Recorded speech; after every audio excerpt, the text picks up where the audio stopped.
So you've been looking and researching about real estate investments. You've heard about short-term rentals and Airbnb and Vrbo, and then you've heard about long-term rentals. Should you rent out your house and hold it long-term with a long-term tenant? And maybe you've even heard about midterm rentals where you're doing corporate rentals to people for 30 days or more, but under a year, and you're not sure exactly which one of those to choose. In today's video, we're gonna check out the pros and cons of each and help you make the best decision.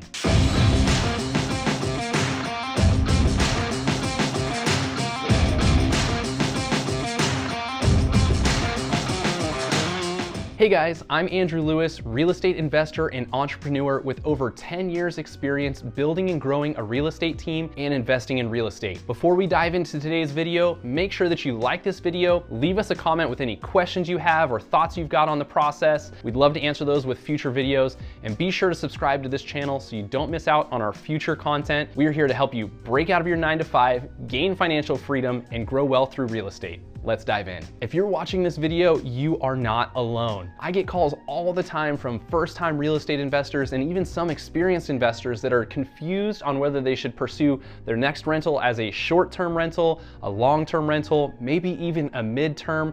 They're not quite sure, and we have to spend a lot of time evaluating the pros and cons of each.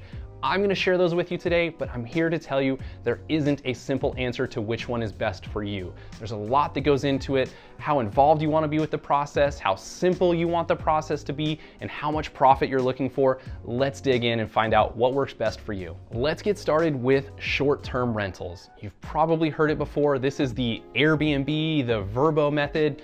Basically, you are going to buy a property, fully furnish that property, throw in the beds, all of the kitchen supplies, everything, have it ready to go for somebody to simply show up, just like a hotel, check in, live in that house for any period of time from 1 day to up to 30 days or more, and then check out just like a hotel guest. So let's dive into the pros and cons of the short-term rental. The pros. Absolutely number one pro to short-term rental is there is significantly more money to be made on the short-term rental side of things. You get to charge a higher daily rate because people are going to be there for shorter periods of time. So you're gonna need to evaluate and make sure you buy something that's actually got a good occupancy rate so that you can keep those profits up.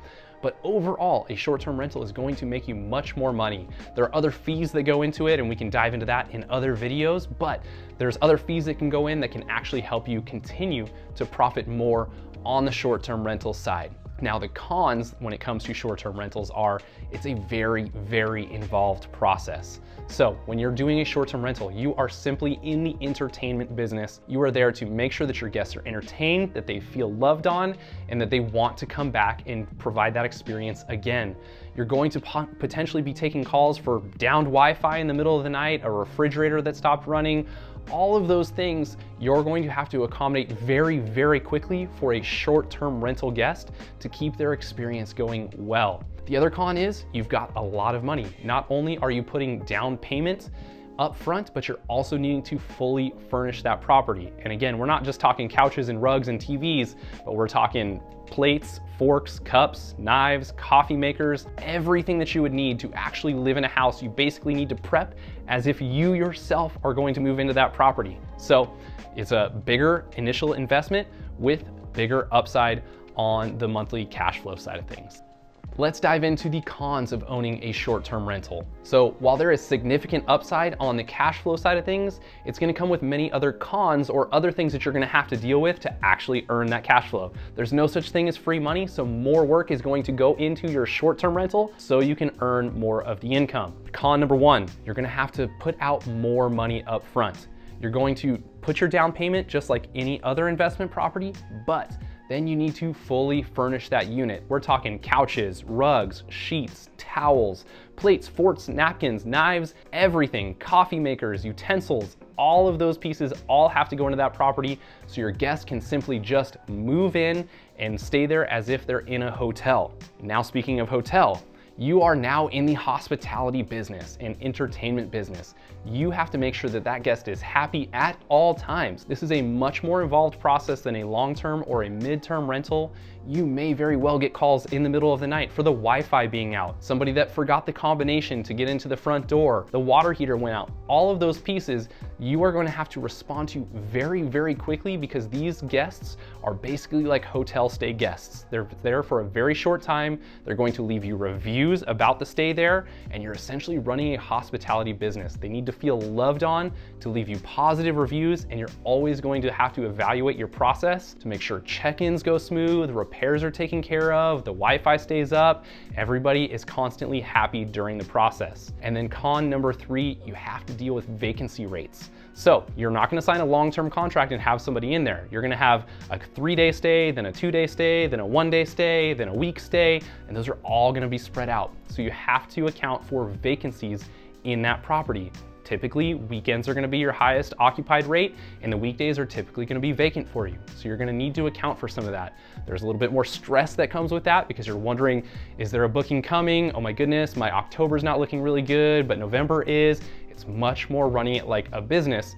And while I say all real estate investing is like a business, this one you're actually having to keep a very close eye on every single week. Let's dive into long-term rentals. This is your traditional rental where you sign a tenant for a year or more, and it's the slow and steady way to collect rent, have a little bit less to worry about, and gain wealth through appreciation. So let's dive into the pros. A lot of pros here, a little bit less on the con side, so we kind of flip it with the short-term rental. So pro number 1, you've got a lower cost to entry. When you're buying your investment property for the long-term side of things, all you're having to put down is your down payment. It's going to be the same as a short-term rental, but you don't have to furnish that property. You may have to put in a washer and a dryer and a fridge, some sort of appliances to convince a tenant to move into that property. But once you've done that, that is it. There's no continuing to replace sheets as they tear and towels as they wear out.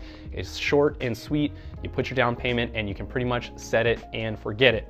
Pro number 2, a little bit less on the maintenance side. So while things can still break, you may have appliances that break down, or a roof leak, or a water heater breaks in the middle of the night. Those things can still happen, but you're not having to worry about Wi-Fi and move-ins and move-outs and cleanings and all of that on a week-to-week basis. So it's a little bit more set it and forget it. It's the easier way if you don't want to be as hands-on. Speaking of hands-on, pro number 3 is you don't have to worry about reviews. So when you live in the short-term world, your success or failure is based off of the amazing reviews you get from the hospitality side of things. So you've got to create a great experience for your clients to continue to come back over and over, leave you good reviews on the short-term side.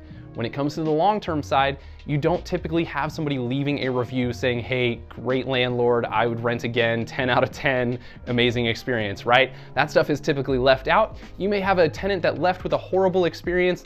Maybe they leave a bad review somewhere, but people aren't finding that on specific websites and allowing that to affect their bookings. So a little bit less for you to worry about on that side of things. Pro number 4 is stability. So when it comes to a long-term tenant, the proof is right there in the title. It's a long-term rental. So you've got a tenant in there for 12 months or more. You're not having to worry on a week-to-week basis about whether or not you have somebody inside of the property. So it takes a little bit more hands-off for you. You don't have to worry about that. Once you've signed that contract, it's locked in. You can count on monthly income for the next 12 months, locked in at a specific rate, and you don't have to worry about things. And then at the end of that lease, you can choose to renew that tenant for another year. You'll have to do a little bit of negotiating as far as whether you're going to increase rent or change anything like that. But you can typically keep that tenant in there for longer periods of time. So even though you may only sign a 1-year contract, that tenant may stay with you for 5 or 10 years. I've even heard some cases where someone stays with them for 30 years and fully pays off the landlord's house for them. So if you're looking for a much more hands-off approach, definitely look into the long-term rental side. Let's talk about the cons of long-term rentals. While the list goes on about the pros, there are a few cons to consider as well. Con number 1, you probably guessed it, there is less money to be made cash flow wise on a monthly basis from a long-term rental. So while you get the safety of the month-to-month payments, knowing that you're locked in for a year or longer, you're not going to be profiting as much in the long run. So you have to make the decision. Does it make most sense for you to lock in and have that safety net, or would you choose to do a little bit more work to earn more on the cash flow side? Con number two, you definitely want to do some research on is tenant rights. So there are a lot of states out there that are very, very tenant friendly and not so landlord friendly.